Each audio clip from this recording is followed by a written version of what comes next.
اعوذ باللہ من الشیطان الرجیم، یعنی پناہ مانگتا ہوں اللہ کی شیطان مردود سے۔ یہ پڑھ کر عزازیل کے پورے وجود پر خوف سے سنسناہٹ طاری ہو گئی۔ اس نے ڈرتے ڈرتے عرض کیا، اے اللہ یہ شیطان کون ہے؟ بارگاہ خداوندی سے ندا آئی، اے عزازیل یہ نہایت عابد، زاہد، برگزیدہ اور میرے مقربین خاص میں سے ہے، لیکن یہ تکبر میں مبتلا ہو کر میری حکم عدولی کرے گا، پس میں اسے ملعون و مردود قرار دے کر راندہ درگاہ کر دوں گا۔ السلام علیکم۔ دعا ہے کہ آپ سب خیر و عافیت کے ساتھ اللہ پاک کی امان میں رہیں۔ جس طرح انسانوں میں حضرت آدم علیہ السلام کو ابو البشر کہا جاتا ہے، اسی طرح جنات کے جد امجد طارانوس کو ابو الجن کے نام سے یاد کیا جاتا ہے۔ کچھ مورخین نے ان کا نام مارج بھی لکھا ہے۔ یہ عزازیل کے پیدا ہونے سے 1.5 لاکھ سال پہلے کا واقعہ ہے۔ عزازیل کے والد کا نام چلیپا تھا۔ اس کا چہرہ ببر شیر جیسا تھا۔ وہ بڑا بارو، بہادر، قوی اور نڈر جن تھا۔ عزازیل کا باپ اپنی قوم کا سردار تھا۔ قوم جنات کا ہر جن اس کی دہشت سے خوف کھاتا، اسی لیے اس کی قوم اسے شاشین کے نام سے یاد کرتی تھی، جس کے معنی ہیں دل دہلا دینے والا۔ عزازیل کی ماں کا نام تلبیس تھا۔ وہ بھی اس کے باپ کی طرح طاقتور، بہادر اور نڈر تھی۔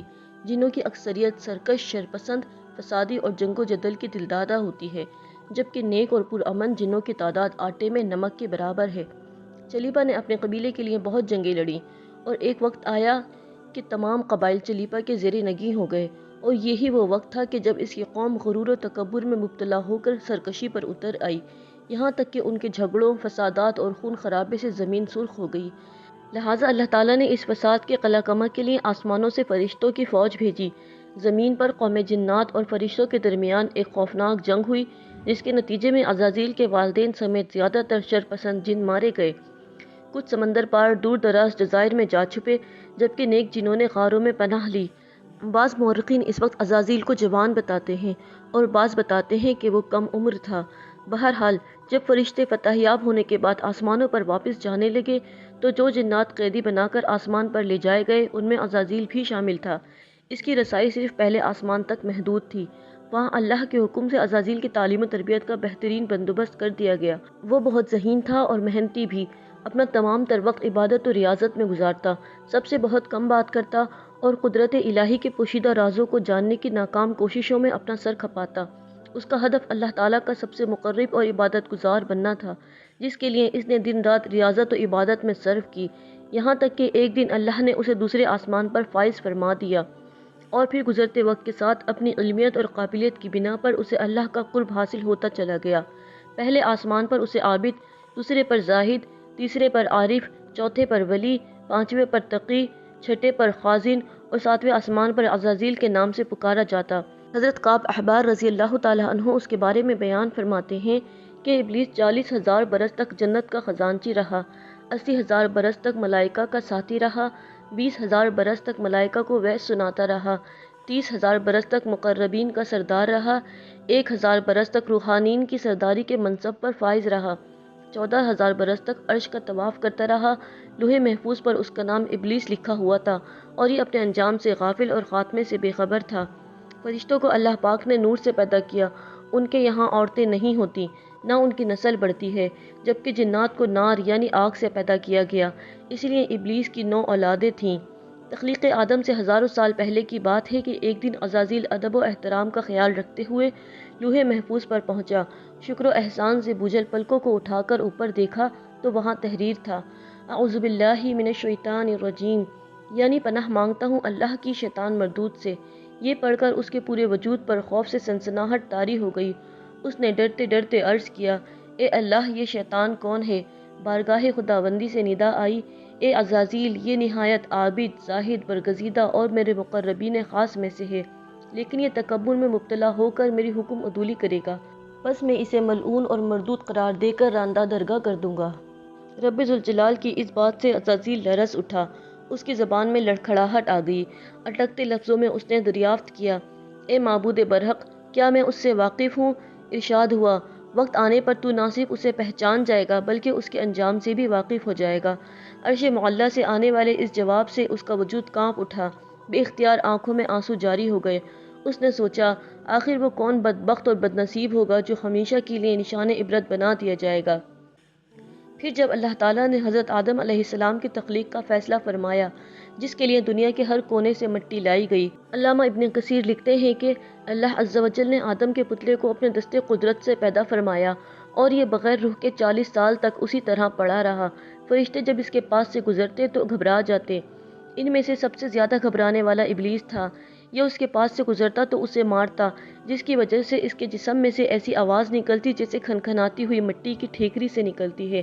جب بیرونی مشاہدے کے بعد عزازیل کسی بھی حتمی نتیجے پر نہ پہنچ سکا تو اپنی مخصوص طاقتوں کے ذریعے پتلے کے اندر داخل ہو گیا۔